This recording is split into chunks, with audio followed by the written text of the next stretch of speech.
Mr. Blunt. I appreciate, my friend, I didn't quite hear your last question. Was it before or after what? Yeah, I asked, it said it was on Iran-Contra, that there was a... It was not on Iran-Contra. It was 1983, and it was on Contra. In fact, our colleague from Florida, Mr. Young, called for that secret session in 1983. There was also a secret session in 1979 and in 1980. So there have been 3 of these. The answer to that. Well, I just want to point out something here as this House proceeds on this track. There are some of us here who feel that this country has drifted towards a version of a national security state.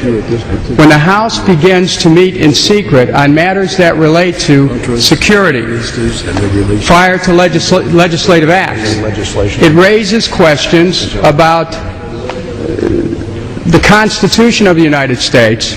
I know I'm familiar with my friend's awareness that the Constitution gives the Congress the ability to make its own rules. I also understand from the First Amendment that Congress wouldn't restrict any establishment of free speech. This is the citadel of free speech. This is the only place in America that someone can stand and say anything they want at any time and be free from any kind of a legal attack. Once we close that up, we're changing the nature of it at a time when this country's at war, when there's been questions raised about secret meetings and what was told with respect to torture, about secret meetings and what was told with respect to rendition, about secret meetings and what was told with respect to private corporations doing wiretapping.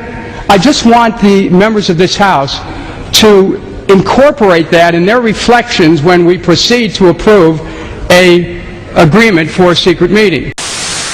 Not only did members discuss new surveillance provisions, as was the publicly stated reason for the closed-door session, they also discussed 1. The imminent collapse of the U.S. economy to occur by September 2008. 2. The imminent collapse of U.S. federal government finances by February 2009. 3. The possibility of civil war inside the USA as a result of the collapse. 4. Advance roundups of insurgent U.S. citizens likely to move against the government. 5.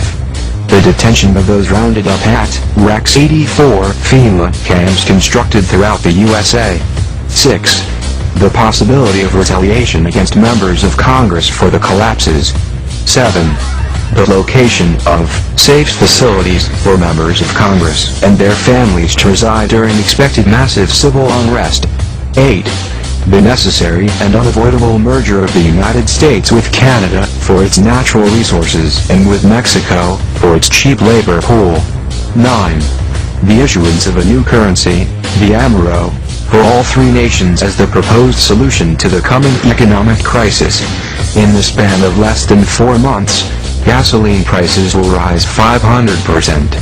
This has already begun. The prices of both food and shelter rise over 300%. Unemployment levels will reach over 40%. The savings of millions will evaporate overnight due to currency devaluation and bank failures. Unrest will begin in the larger cities first, then spreading out into the countryside. Strong and repressive laws are newly enacted as police and military forces spread throughout the country to counter all signs of growing rebellion. If you are an American hearing these words, you must understand this is happening now. It's not conspiracy theory. It is fact. We are in the midst of these cataclysmic human events. Let me explain to you the red, blue and yellow list. Red list. These people are the enemies of the state. They are the leaders of patriot groups, outspoken ministers, outspoken talk show hosts, community leaders, and bloggers who talk about the government. These people and their families will be dragged out of their homes in the middle of the night. They will be driven to a black unmarked helicopter waiting to fly them to FEMA detention camps to be killed immediately. This will take place approximately 2 weeks before martial law is enforced, shortly after the crash of the economy. Blue list. These are also enemies of the state, but are followers of the red list resistors. These people will be rounded up after martial law is in place, and will be taken to the FEMA detention centers and killed. I will guess that people such as you seeing this video are on this list. Yellow list. The sheep. These are citizens who know nothing about the truth behind their government and the New World Order and don't want to know. They are considered to be no threat at all and will be instructed how to behave and will most likely do whatever they are told. Unfortunately, there are too many of these to be effectively controlled, so many will be killed or starved. Those people on the yellow list who are not killed will be tagged with an RFID microchip 666 and released like sheep to be tracked and controlled. Wake up! We are all on a red, blue or yellow list somewhere. If you live near any FEMA facility, leave before it gets worse. Prior knowledge about events soon to occur have saved millions over the past century, allowing them to flee the most dangerous areas ahead of time, and when they still could. Not everyone that can leave will leave. History has taught this lesson well, especially to the almost complete annihilation of all the Jewish peoples in Europe during World War II and similar camps. We are now facing the imminent dangers of collapsing economies and currencies, and the subsequent dictatorial regime that will inevitably follow. These are only the beginning of the hardest questions you will ever have to ask of yourself and your family. These are also questions that have already been asked and answered by those who have faced what you are facing now. You have a rare choice before you now. First choice. Keep living your lives in denial of the overwhelming evidence staring right at you and wait for them to come and take you and your family to the camps for systematic extermination. Second choice. Pack your things and get out of America while the borders are still open. Don't go to Canada or Mexico, because these countries will have the same fate as the USA. Leave the continent, and don't look back. History is repeating. What you forefathers did to the Indians, they will do now to you. America is a sinking ship. If you stay on this ship, you will go down with it, and drown. My personal advice, stay away from the UK. Do not believe foolishly that your government will allow this type of information to be made public much longer. They're going to re-educate you. Here's a camp in the Midwest they'll be taking you to be re-educated.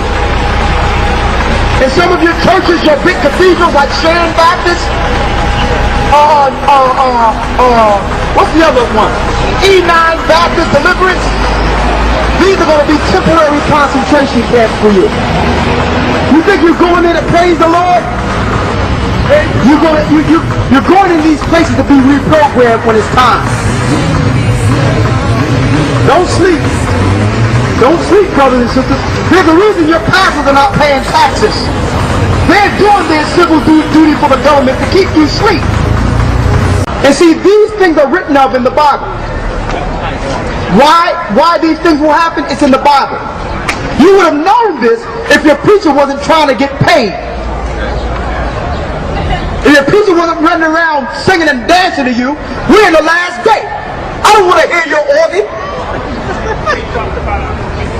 What profit that me? You sit there singing and dancing, and here it is, they planning on rounding us up. Since Rex 84 was created by President Ronald Reagan back in the 80s and carried out by Oliver North, the United States has been busy converting World War II detainment centers, abandoned military bases, and setting up holding centers across this country to start housing New World Order resistors. Almost 90% of these are holding tanks. And you'll see that most of these internment camps are areas surrounded with barbed wire fencing that contains no restroom facilities, no medical facilities, no housing, no cafeterias. Their plans are to simply herd people into these facilities where they'll wait for a train ride to a crematorium facility. You know, so once you're in one of these facilities, you're not getting out. The only place you're going to be heading is to a crematorium. We're looking at an Auschwitz all over again here in America, and they're fully prepared and ready to go. These camps have been photographed and listed in many places across the net. I have links on my websites at the Watcher